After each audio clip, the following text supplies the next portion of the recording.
Fala pessoal, sejam todos muito bem-vindos à nossa live, mais uma live com assuntos que eu tenho certeza que vão trazer aliás, informação para vocês, informações essenciais para tudo que a gente vai precisar fazer de hoje, domingo, para frente, tá? A gente vai fazer também um apanhado do que aconteceu nessa última semana, e para isso eu vou trazer para vocês um convidado muito especial, com muito conhecimento em todas as abordagens que nós vamos fazer, que é o nosso querido Nery Júnior, coordenador aí do movimento Acorda Sociedade. Ele vai trazer muitos pormenores para vocês. Eu acredito que vocês sairão daqui com muita informação. Então, para isso, eu já te peço, aproveite esse momento, já que vocês estão entrando agora em nossa live, já começa a compartilhar, tá, esse link, para que outras pessoas possam alcançar. A gente vai falar hoje sobre a nossa manifestação de amanhã, está preparada ao longo dessa semana, agendada para as 18 horas de amanhã. A gente vai entrar daqui a pouquinho mais detalhes sobre isso. Então, vou trazer agora o nosso querido Nery Júnior. Ele vai falar um pouco sobre o histórico dele aí de conhecimento, e a partir daí a gente começa o nosso bate-papo, ser um bate-papo informal, mas com muita informação, e informação muito importante para você aqui do canal Milton D'Antunes. Para que a gente não esqueça, já dê o like também, já deixa o teu comentário, e aí a gente vai respondendo ao longo da semana todas as suas dúvidas e questionamentos. Mas olha, especialmente hoje tem informações essenciais para você que está cheio de dúvidas ainda sobre 14º, sobre suspensão das cobranças do consignado e outras coisas. Fica com a gente que eu tenho certeza que você não vai se arrepender, tá? Nery Júnior, meu querido, seja muito, mas muito bem-vindo aqui ao canal Milton D'Antunes. Você aqui tem portas abertas para explanar aí todos os assuntos que você e o Movimento MAS também tem para todos os nossos ouvintes e inscritos nesse canal, tá bom? Seja muito bem-vindo, Nery.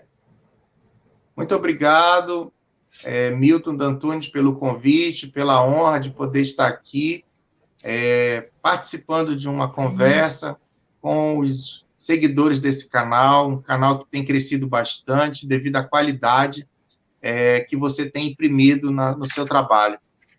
E é através dessas alternativas de mídias sociais que nós temos e que nós podemos nos aproximar da sociedade e alertar a sociedade para o que está acontecendo e, ao mesmo tempo, mobilizando a sociedade brasileira para o debate. Muito grato pelo convite, e satisfação de estar neste canal, e a todos os ouvintes e seguidores, os nossos cumprimentos e agradecimentos. Coisa boa, Nery. Pessoal, tá chegando muita gente aí, vão chegando, vão deixando aí o seu like, seu comentário, tá? Daqui a pouquinho eu passo também, vou deixar também na descrição aqui dessa live. Após, né, a live ela vai se transformar num vídeo, e você também vai ter acesso para seguir o canal da Anadips. É Anadips, não é isso, Nery? Isso, Anadips. Maravilha. Então, vou deixar também o link aqui para que o pessoal possa se inscrever no canal da Anadips. Nery, olha só, meu irmão, a gente percebe ao longo desse... não vou dizer da criação, né, que esse canal aqui já está aqui desde 2014, ou seja, a gente já está há 6 anos trabalhando. Lógico, é indiscutível a atenção que nós chamamos e o crescimento que a gente teve, como você até frisou agora há pouco, nos últimos 5 meses, mais ou menos, quando a gente mergulhou de cabeça, né, na situação por conta da pandemia.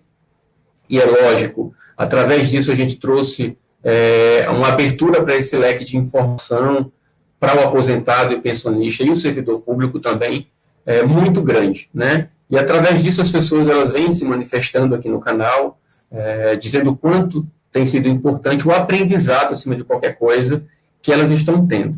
A gente sabe que a TV aberta ela é muito limitada naquilo que, de fato, a pessoa comum, né, o cidadão brasileiro comum precisa saber, né, diante aí das manipulações que a gente sabe que acabam acontecendo, para agradar, né, alguns nichos específicos da sociedade como um todo. Então, eu quero deixar esse canal aqui, mais uma vez, aberto para você, Nery, não apenas hoje, mas quantas vezes forem necessárias, para que a gente continue não apenas informando, né? A gente vem até dizendo que a gente está fazendo com que a notícia aconteça, a gente tem participado, né, da criação de situações para que projetos aconteçam, saiam do papel e virem realidade, entre outras situações, que é um compromisso desse canal, né? Eu, como jornalista, tenho, né, essa obrigação com quem me vê, com quem me assiste, com quem acredita no que eu faço aqui nesse canal, e eu tenho dito que estamos apenas começando, né? Apenas começando a trilhar um longo caminho, né? Rumo a pautas importantíssimas, como são as que serão abordadas hoje. Mas eu quero, Nery, que você já comece a nos falar alguma coisa. Ao longo dessa semana, a gente já vem batalhando sobre a questão da 1328, né? Sobre essa suspensão. Mas eu queria que você começasse a nos falar um pouco sobre tudo que vem acontecendo e que está chamando a atenção das pessoas e que talvez o aposentado ou o pensionista não saiba que isso vai refletir na vida dele amanhã. Por exemplo, a gente teve agora o veto 17, né? Que o veto foi derrubado lá no Senado, mas a Câmara agora manteve dentro dos acordos aí esse veto. O que é que esse veto significa para a vida do servidor público, Nery? Nesse momento, principalmente agora, de tanta fragilidade por conta da pandemia? Bom, muito grato pela pergunta. Ela está realmente na crista da onda do que está acontecendo, que é essa ebulição da derrubada do veto 17. Devido à pandemia, nós tivemos a criação de um orçamento de guerra, né, que é um orçamento paralelo, de modo que não pudesse afetar o teto de gastos. Então, foi uma forma que eles criaram, no jeitinho brasileiro, para não mexer no teto de gastos, criou o orçamento paralelo, que justamente para garantir que não faltasse recurso para o enfrentamento da pandemia, né? E, obviamente, que estados e municípios, eles teriam que ser socorridos pela União. Isso é uma questão de obrigação da União com os entes, estados e municípios.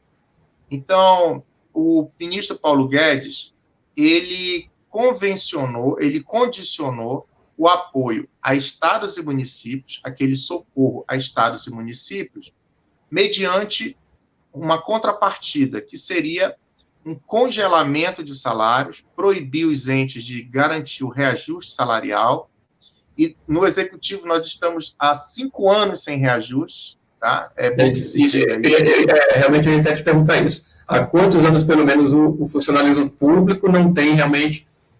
Eu não vou nem dizer aumento, né, Nery? Porque, na verdade, aumento eu acho que já tem até mais tempo que isso, que eles não têm aumento, né? Seria, na verdade, um acompanhamento...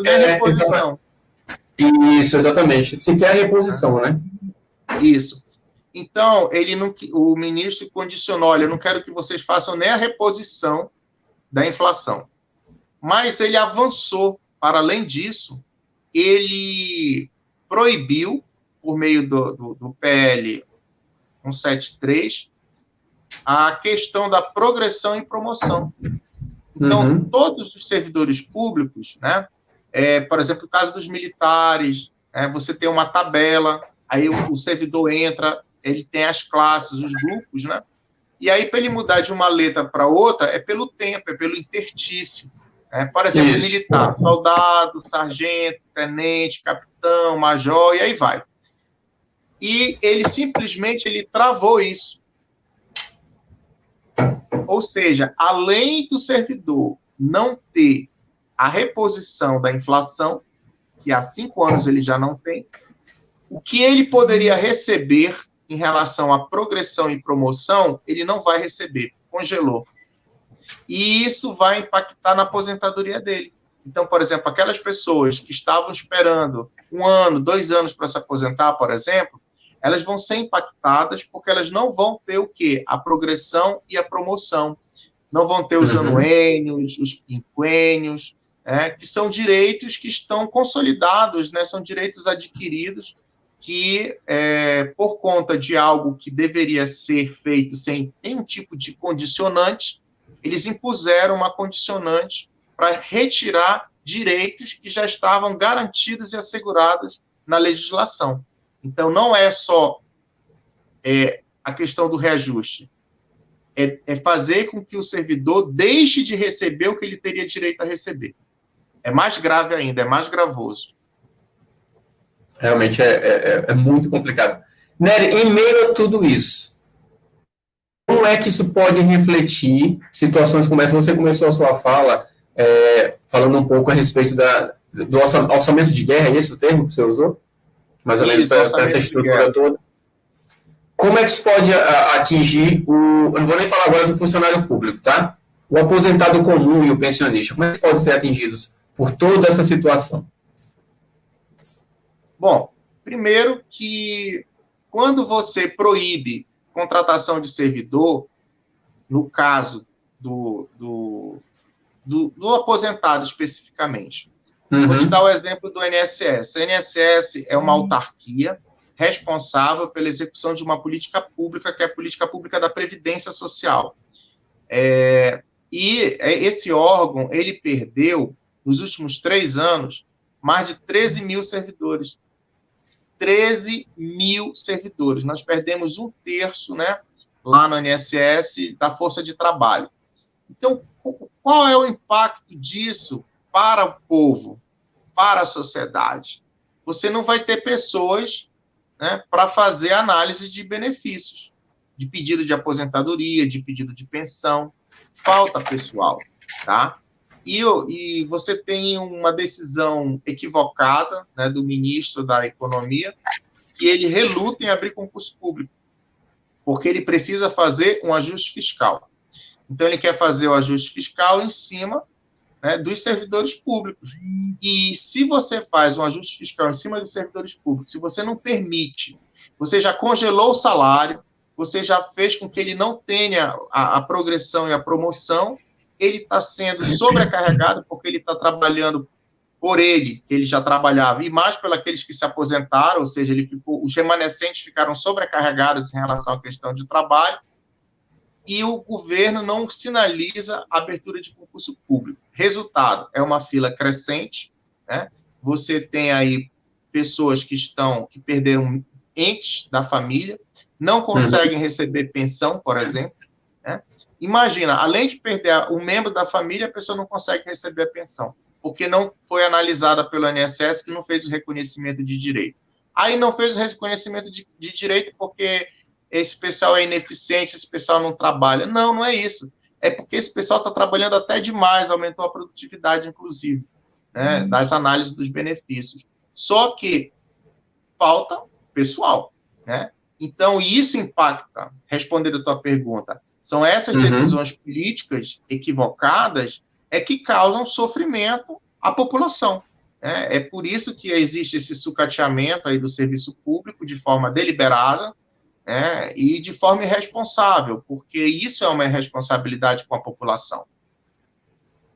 Ô, Nery, eu estava vendo recentemente, eu acho que eu fiz até um vídeo sobre isso, cerca de 20 dias atrás, quando se falava da nova data de abertura, né, do atendimento presencial do INSS, que estava previsto para amanhã, dia 24, né, e eu nesse vídeo lá atrás já disse, olha, não se assustem se for prorrogado mais uma vez, e já aconteceu, né, mais uma vez jogaram lá para o mês agora de setembro, e quando eu fiz esse vídeo lá atrás, eu até comentei também que havia recentemente, por interferência, não deixa de ser política, lógico, na parte técnica, né, havia a responsável pela área, por exemplo, de perícias do INSS entregou o cargo e, juntamente com ela, todos os seus representantes a nível de Brasil, né? Então, a gente soube diretamente com isso, o que já não era bom, né? Porque a estrutura física hoje das agências do INSS já não são das melhores, né? Aí agora mexe-se na estrutura pessoal, que já é, como você citou aí, bem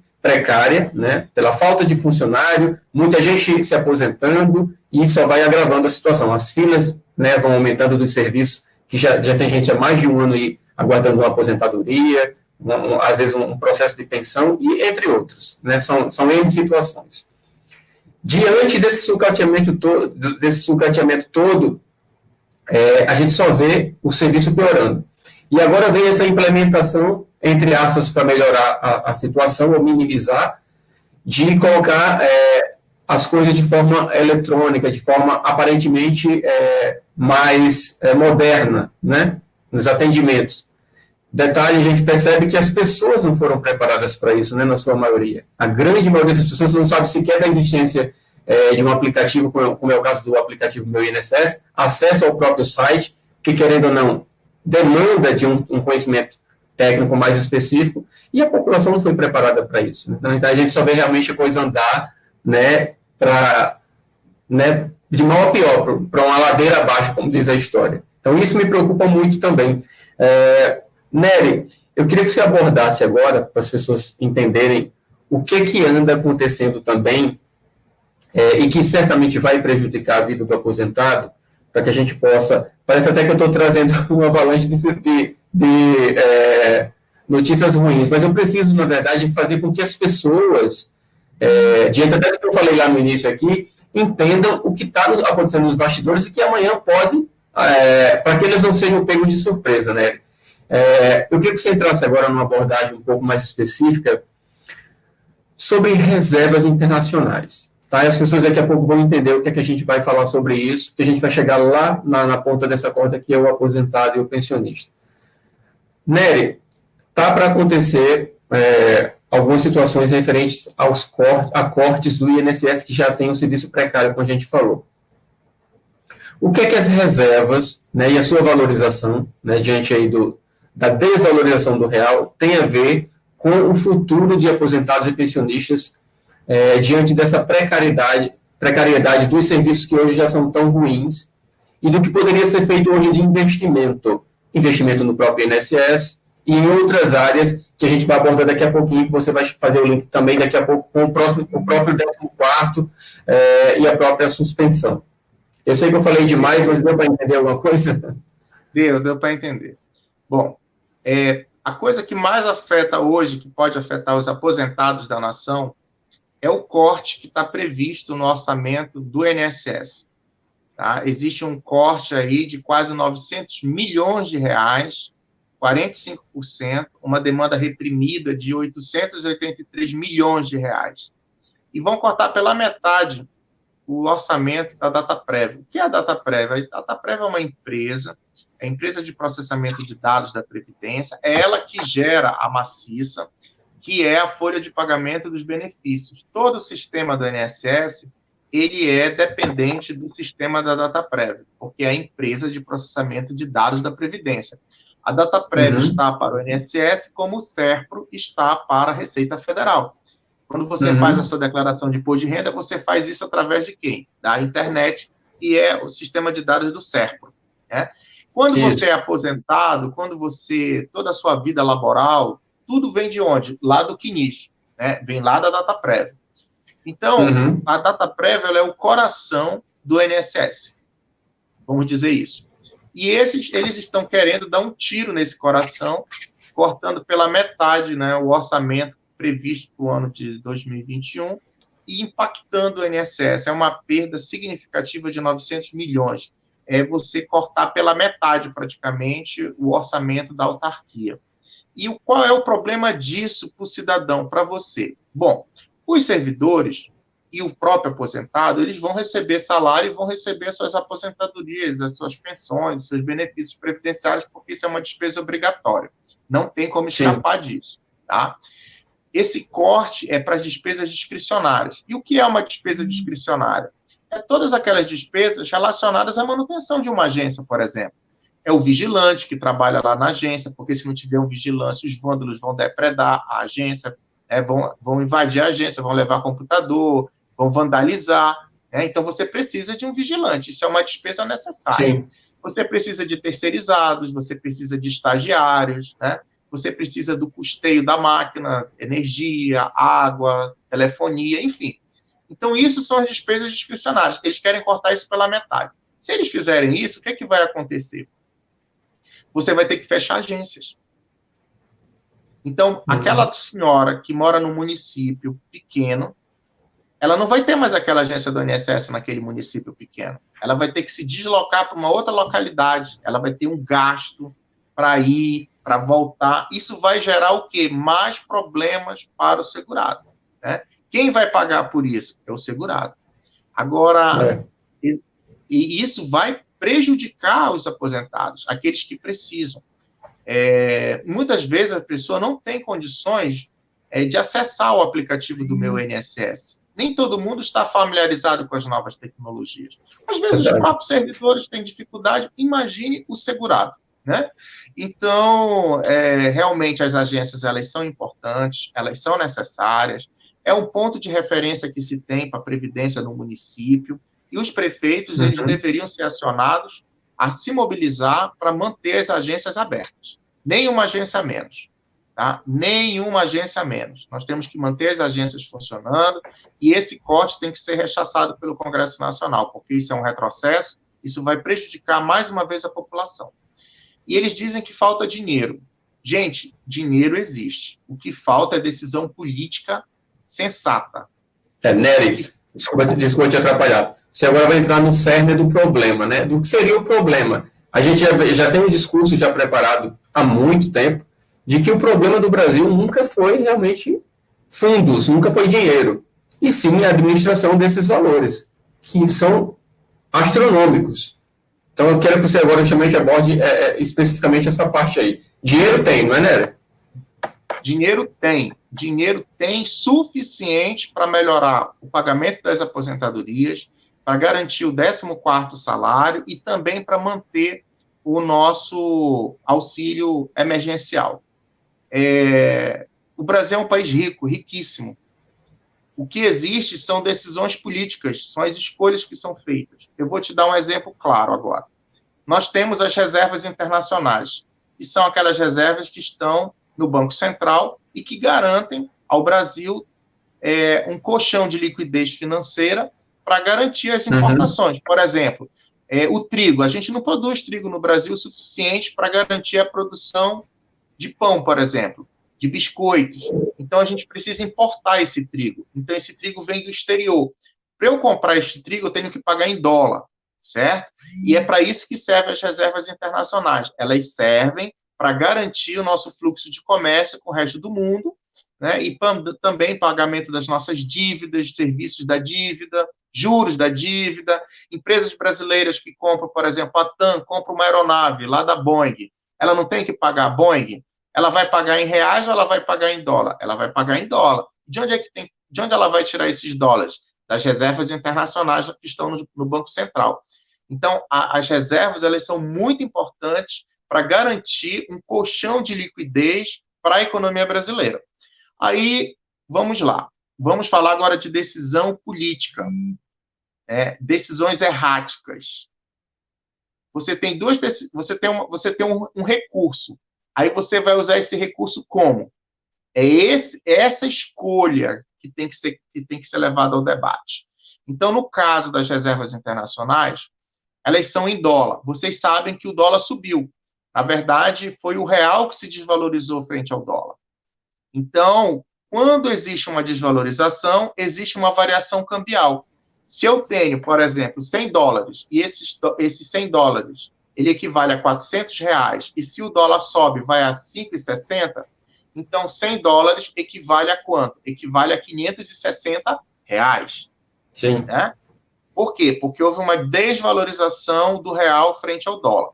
E esta diferença é a variação cambial. Pois bem, esta diferença de variação cambial, ela existe, ela está no Banco Central, tá? Houve um ganho das nossas reservas cambiais por conta da desvalorização da nossa moeda frente ao dólar, e o Paulo Guedes, com a sua equipe econômica, conforme as fontes que estão sendo noticiadas, eles estão querendo, por meio do Conselho Monetário Nacional, repassar 400 bilhões para os banqueiros. Peraí, Nery, 400 bilhões a mais, fora que os bilhões que recentemente foram colocados nas mãos dos bancos, pelo menos os 5 maiores bancos do Brasil, esperando que se chegasse aqui do outro lado, né, dos réus mortais, e não chegou. A gente sabe disso. Não chegou, né? E não vai chegar. Não chegou e não vai chegar. Uma das medidas que foram adotadas de pronto pelo Guedes, que foi uma coisa assim, que nem o The Flash, foi soltar dinheiro para banco. O auxílio emergencial foi uma dificuldade, as pessoas ficavam na fila, nunca chegava, estava sempre em análise. No caso do... Detalhe, chegaram a dizer que faltava dinheiro, que tinha que imprimir nota para saber se poderia pagar ou não o auxílio emergencial, eu lembro disso. Aí o que foi que eles fizeram? Eles pegaram o dinheiro do compulsório, que está no Banco Central, que é dinheiro do povo, que é o dinheiro da população, que ela deposita. Tudo que ela deposita no banco, uma parte disso vai para o Banco Central. Aí o que foi que o Guedes fez? Pega parte desse dinheiro do Banco Central e dá para os bancos, para garantir liquidez de mercado. E aí esse dinheiro está empossado, as microempresas querem dinheiro e não conseguem, né? Empresas estão fechando porque não estão conseguindo acessar crédito, e você vê aí o que os bancos estão fazendo, estão pegando dinheiro e fazendo operação compromissada, né? Depois eu explico melhor sobre essas operações compromissadas, que isso é uma farra, uma indecência, remuneração de sobra de caixa de banco, diariamente que é feito isso. Para não perder o fio da meada em relação às reservas, tá? Certo. Então, eles querem pegar o ganho que nós tivemos das nossas reservas cambiais e dar dinheiro na mão de banqueiro. Objetivo, amortizar a dívida pública. Essa é a justificativa. Pegar o rendimento das reservas, 400 bi, e dar na mão do Itaú, do Santander, né, do BTG, esses bancos aí. Existe uma grande concentração bancária no Brasil, muito bem abordada por você. É um cartel. Na verdade, o que nós temos no Brasil é um cartel de bancos. E eles, inclusive, deveriam ser investigados pela PGR, pelo Ministério Público, né, justamente sobre manipulação no mercado de câmbio. Existe, sim, manipulação no mercado de câmbio no Brasil, isso já foi ventilado lá pelo Departamento de Estado americano, de Justiça, né, que, inclusive, um desses bancos que atuou em delação premiada disse que eles manipularam o câmbio no Brasil. E essa manipulação do câmbio fez com que a nossa dívida pública explodisse, e muita gente ganhou dinheiro nessa farra. Pois bem, eles querem pegar o ganho das nossas reservas cambiais e repassar para banco, a título de amortização da dívida pública. Essa é uma decisão mais burra e equivocada que poderia acontecer. Por quê? Ora, imagina você, se você tem um filho, né, uma filha, um pai, uma mãe, e esse ente da sua família adoece. Aí você tem que garantir o quê? A saúde desse membro da sua família. Seja com medicamento, seja com internação, despesas hospitalares. E aí você tem um cartão para pagar, seu cartão de crédito. Tá? Você tem um cheque especial para pagar. E aí você tem que escolher entre pagar o cheque, o juro do cheque, o rotativo do cheque, ou comprar o remédio para o seu filho, para o seu ente familiar. O que é que você vai escolher? O que é mais importante? É pagar juro de dívida ou garantir a saúde e a vida do seu ente familiar? É a mesma coisa em relação do Estado em relação às pessoas. O Estado, ele faz escolha, assim como as pessoas fazem escolhas. O Estado não pode, nesse momento, deixar a economia brasileira ir para o beleléu, tá? Nós temos aí uma previsão de retração de PIB, nós temos aí um grande contingente de pessoas desempregadas, nós temos um cenário de queda de arrecadação tributária. Quando cai a arrecadação tributária, ocorre uma desorganização nas finanças públicas, tá? E se você pega 400 bi e dá para banqueiro, você está concentrando riqueza na mão de bancos e vai faltar esse dinheiro para estar girando na economia. Esses 400 bi, eles têm que ir para os aposentados na forma de um 14º salário, que é justamente para o aposentado voltar a consumir, garantir o Natal do aposentado, garantir os empregos de final de ano, daqueles empregos temporários que existem, e fazer a economia girar. E aí são as escolhas: pegar 400 bi e socar lá nos banqueiros, ou pegar 400 bi e injetar na economia. O Paulo Guedes, ele quer injetar dinheiro lá nos banqueiros, e não injetar dinheiro na economia. Então, vejam que são as escolhas. Então, o dinheiro para o 14º salário existe. Esse dinheiro já existe. Só falta pegar esse dinheiro e transferir para um fundo. Tá? Existe, inclusive, um projeto lá de emenda constitucional do senador Paulo Paim, que fala sobre essa questão da criação de um fundo constitucional. E outra coisa, pegar 400 bi e dar para banqueiro, nesse momento de grave crise que nós estamos vivendo, é uma irresponsabilidade muito grande. Né? O mundo inteiro está injetando dinheiro na economia. O Trump soltou 2 trilhões de dólares. O Japão colocou mais 2 trilhões lá. A União Europeia sinaliza que tem que ter 5 trilhões. O FMI diz que tem que botar dinheiro. O Henrique Meirelles falou que, inclusive, tem que imprimir papel moeda, né? Fazer impressão de papel moeda. E o Guedes quer amortizar a dívida pública, pelo amor de Deus, o mundo inteiro remando de uma forma e o outro remando ao contrário.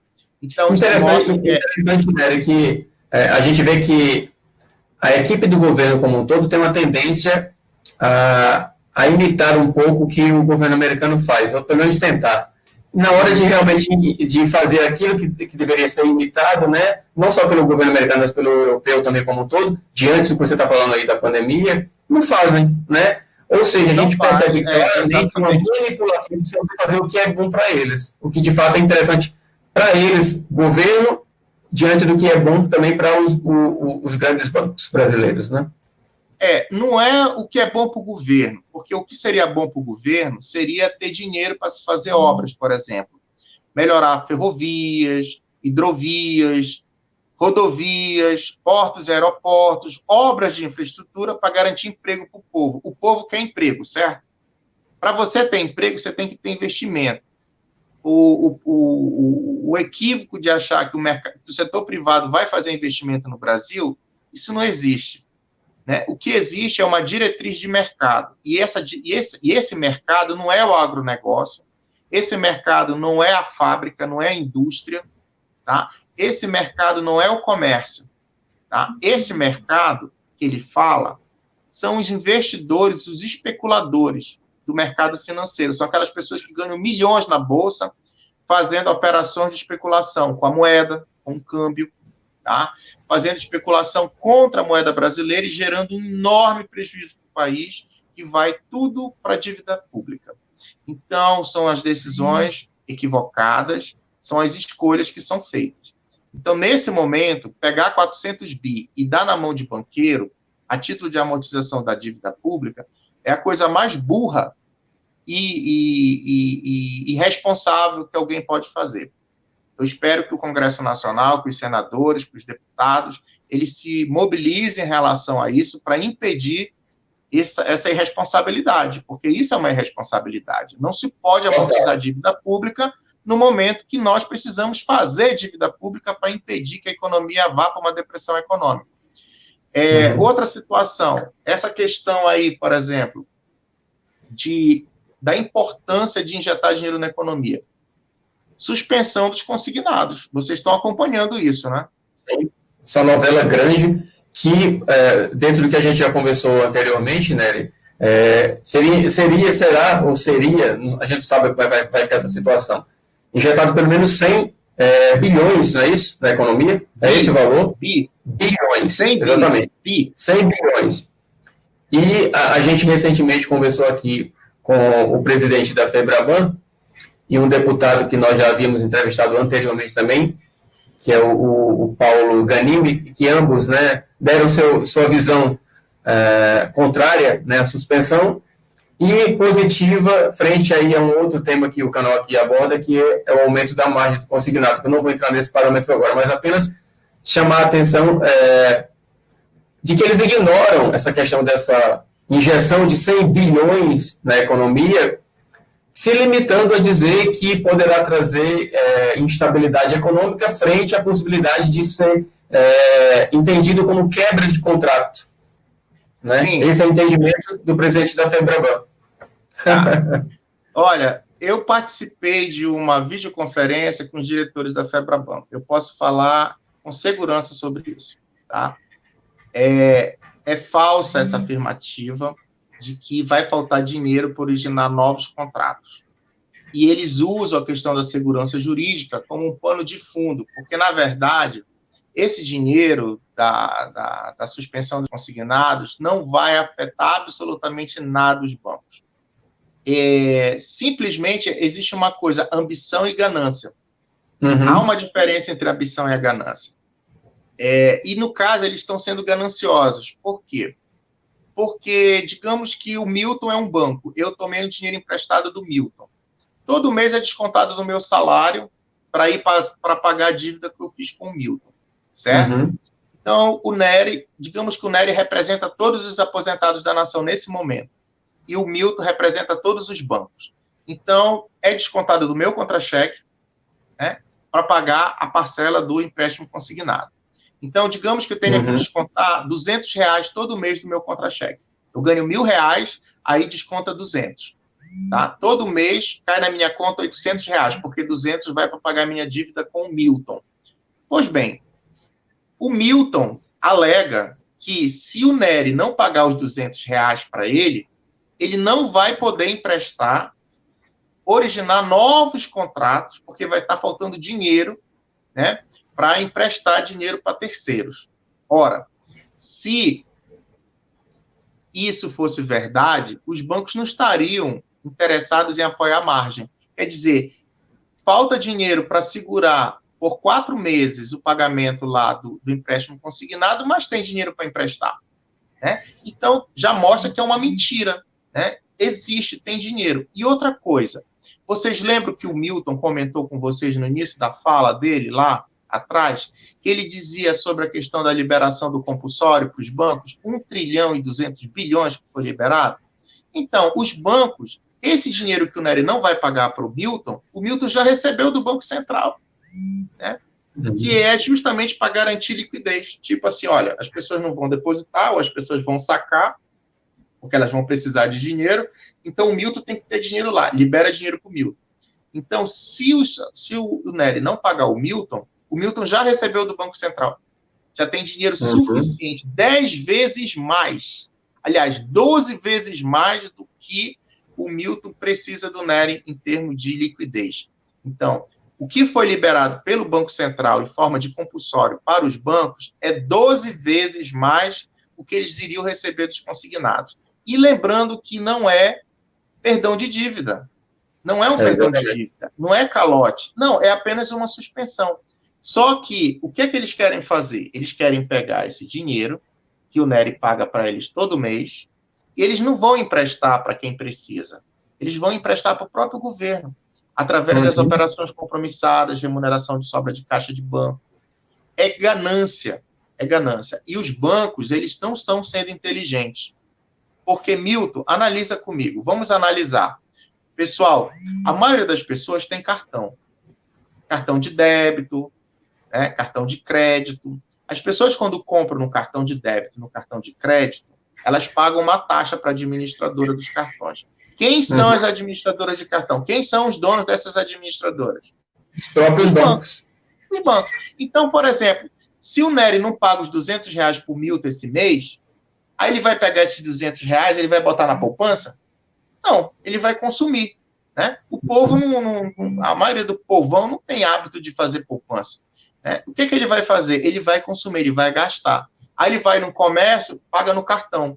O Milton está ganhando dinheiro porque o Nery pagou no cartão. Está ganhando dinheiro. Aí o comerciante, para qual o Nery foi lá comprar no comércio, vendeu a crédito. Aí o Milton diz assim para ele, olha, se você precisar de dinheiro, eu posso antecipar essas compras a prazo, né, no cartão de crédito. Aí o Milton, eu estou precisando de dinheiro. O Milton já ganhou dinheiro, porque ele antecipou o crédito do cartão de crédito do Nery. Olha só como ele ganha dinheiro. Então, ele está esquecendo que isso gira a economia. Tá? Quanto mais as pessoas estiverem consumindo, isso vai estar demandando o mercado de serviços, e isso vai girar a economia, porque ela vai no salão, ela vai cortar o cabelo, ela vai fazer uma escova, ela vai comprar uma bolsa, vai comprar um sapato. Chega final do ano, ela vai querer fazer uma festinha de Natal na casa dela, vai querer fazer a ceia, vai querer presentear os netos, sobrinhos, filhos, enfim. Isso gera economia, isso gira economia. E os bancos estão sendo burros de não analisar dessa forma. Porque qualquer pessoa inteligente sabe que essa suspensão ela tem um efeito social para as famílias que vão ter um fôlego, né, necessário para se reorganizar financeiramente e vai permitir os próprios bancos ganhar dinheiro por conta do efeito multiplicador disso na economia, o efeito em cascata, que uma coisa vai puxando a outra. Exatamente. Como você bem falou, a gente sabe, nenhum dinheiro, né, que entra na mão de um aposentado, de um pensionista, vai para uma poupança da vida, vai para debaixo do colchão, vai para manter a necessidade dele hoje, já é mais do que, né, urgente, não é isso? Então, a gente percebe claramente a falta da sensibilidade deles entenderem isso. Por falta de conhecimento, lógico que não é. É por interesses dúbios, né? Inclusive, em meio a essa tua fala, eu preciso te perguntar uma coisa bem direcionada. Nery, o que é que está faltando, né, diante do que a gente vem acompanhando já ao longo desses meses, só de aprovação da 1328, do projeto de lei 1328 lá no Senado, já vai se completar, ou já se completou agora, 2 meses. que é que está faltando na tua opinião, pelo conhecimento que tu tens, para que a gente realmente aprove?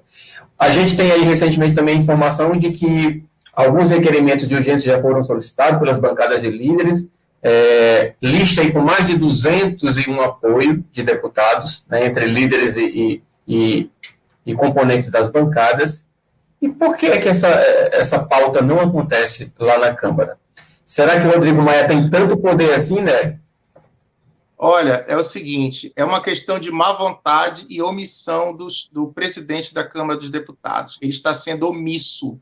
A palavra é essa. Eu vou usar a mesma palavra que usou o senador Otto Alencar, que é autor do projeto 1328 de 2020. Ele está sendo omisso, ele engavetou, porque entre o interesse do aposentado, dos trabalhadores, dos servidores e o interesse do banqueiro, o Rodrigo Maia, ele está do lado do banqueiro.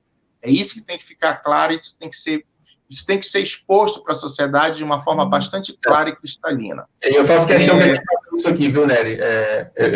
É o meu compromisso com o meu público aqui nesse canal. No dia que eu não puder falar a verdade, falar claro, eu prefiro até nem ter mais o canal, sabe? E se for perder o canal por ter sido objetivo, claro e específico com as pessoas, eu prefiro até perdê-lo. Mas enganar o meu público aqui nesse canal eu não vou fazer. Então a gente precisa realmente falar da omissão do Rodrigo Maia, falas ridículas como a do próprio Paulo Guedes, essa semana, quando falou que seria um crime a ação dos senadores em terem derrubado o veto, né, 17, voltando aí ao link do veto. Então, ele chamou de bandido os senadores, porque quem toma uma atitude criminosa é bandido. É bandido, exatamente. Né? Então, ações como essa. Recentemente, a gente viu que houve uma reunião aí entre a equipe econômica, o próprio Paulo Guedes, com a presidência do Senado e a presidência da Câmara e o presidente da República. Então, eu queria ser até uma mosquinha para ter visto esse bate-papo entre eles aí, tá? Mas continua teu raciocínio. Desculpa ter atrapalhado. Então, o que é que está faltando para se aprovar o PL 1324? 1328 de 2020. O PL 1328 de 2020, que trata da suspensão dos consignados de aposentados, pensionistas do INSS, servidores públicos e também do setor privado por 120 dias. Tá? Precisa ser pautado, precisa ser levado à pauta, né, para ser deliberado em plenário. Quem pode fazer isso? O presidente da Câmara, ele é o dono da pauta. Mas existe um colégio de líderes. O colégio de líderes, ele é formado pelos líderes dos partidos políticos. São eles que vão dizer se vai ter quórum ou não para votar uma matéria. Tá? Então, o presidente ele da Câmara, ele tem poder? Tem. Mas esse poder não é ilimitado. Porque, senão, fecha a República e deixa ele como primeiro-ministro. Tá? Pois é. Então, o que existe, o que tem que ser feito é uma pressão fortíssima sobre o presidente da Câmara, né? Fazer com que o colégio de líderes comece a pressionar por obstrução, paralisa a votação na Câmara dos Deputados e vai obrigar o presidente da Câmara a pautar esse projeto. Tem que ter coragem, né?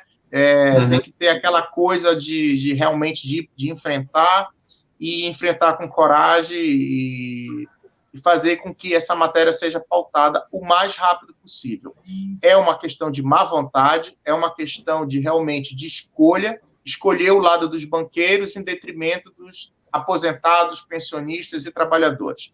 E nós estamos em ano eleitoral, é importante que a população saiba quem são esses representantes do mercado financeiro, como é o caso do presidente da Câmara e do Partido Novo, que foi fundado por um banqueiro, que é o Amoedo.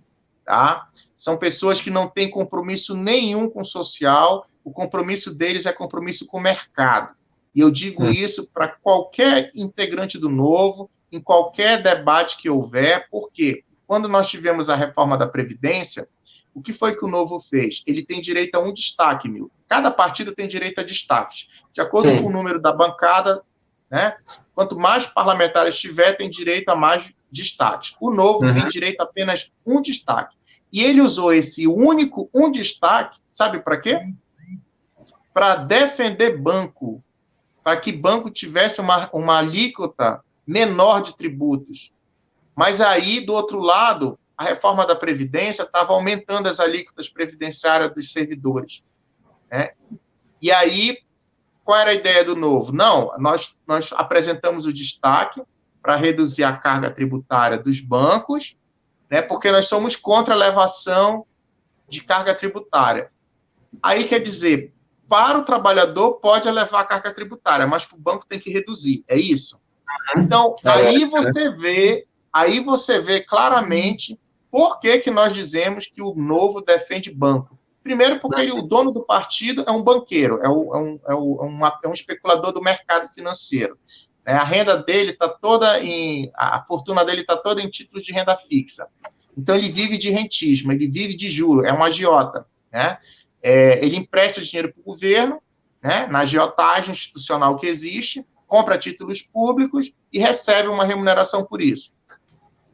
E quando é para defender o interesse do banco, eles são os primeiros a ir para a tribuna. Por isso que eles foram para a tribuna se colocar contra a suspensão dos consignados. Foi o único partido que foi para a tribuna contra a suspensão dos consignados, foi o Novo. Não teve nenhum outro partido que fez isso. Então, fica claro e evidente como a luz do sol, né, a quem que eles servem.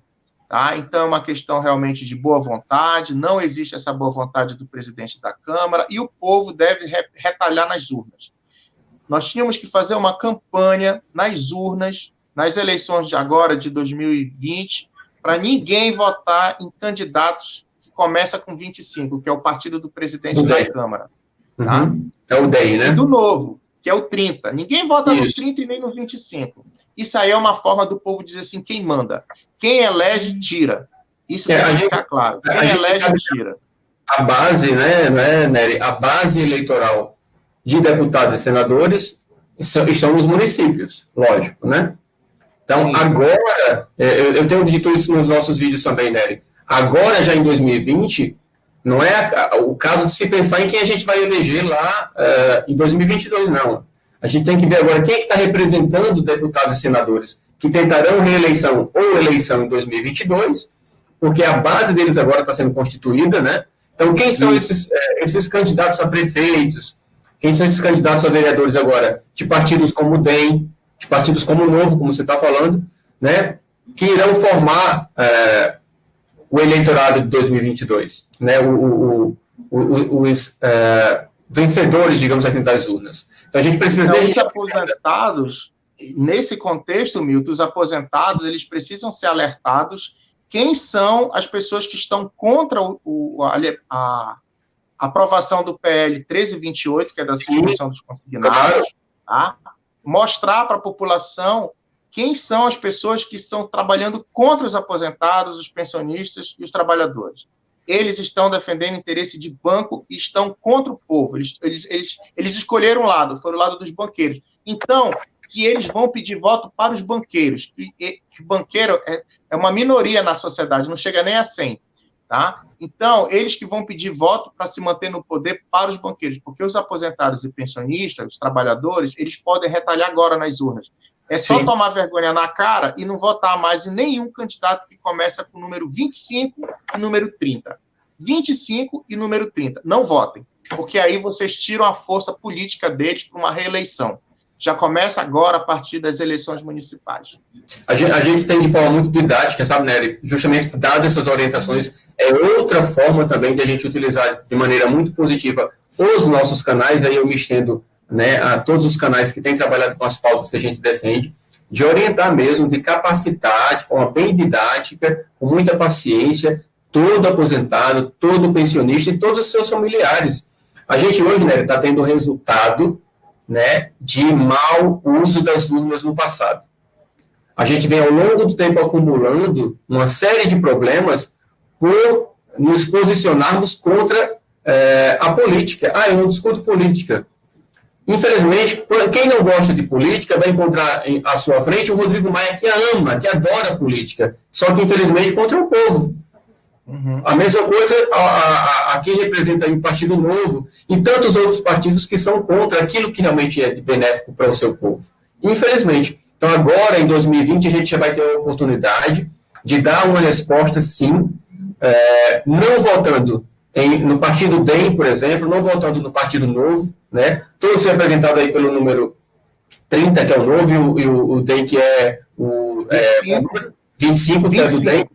25. Então, pronto, ó. Você que nos vê agora, você é aposentado e pensionista, lembra, eleições está chegando aí para prefeito, não vou lá no Partido DEM, não votar no Partido Novo, e nenhum partido que não apoia a causa do aposentado e do pensionista. Em nenhum candidato a vereador também. Exatamente. Nenhum vereador, nenhum prefeito, porque são eles que amanhã estarão ajudando a eleger com sua base partidária o Rodrigo Maia da vida, né, e tantos outros aí do Partido Novo. Então, isso é essencial, pessoal. Esse aprendizado, ou a gente aprende na prática, da pior forma possível que a gente está sofrendo hoje, porque a gente foi desatencioso ontem, quando a gente votou, para eleger quem está hoje prejudicando você, que é aposentado e pensionista. Então, é essencial.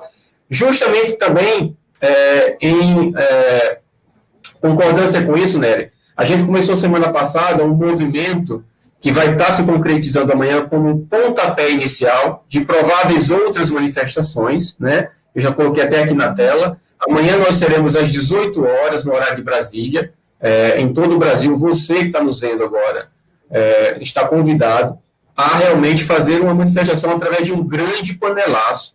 Muitas pessoas me questionaram, né? Milton, mas isso aí tem um cunho político muito grande. E a resposta que eu dou, gente, pelo amor de Deus, o que é que não é político hoje? O que é que não tem cunho político hoje? A gente está lidando de situações que é política pura, pelo amor de Deus. Até uma piada eu tenho que responder isso.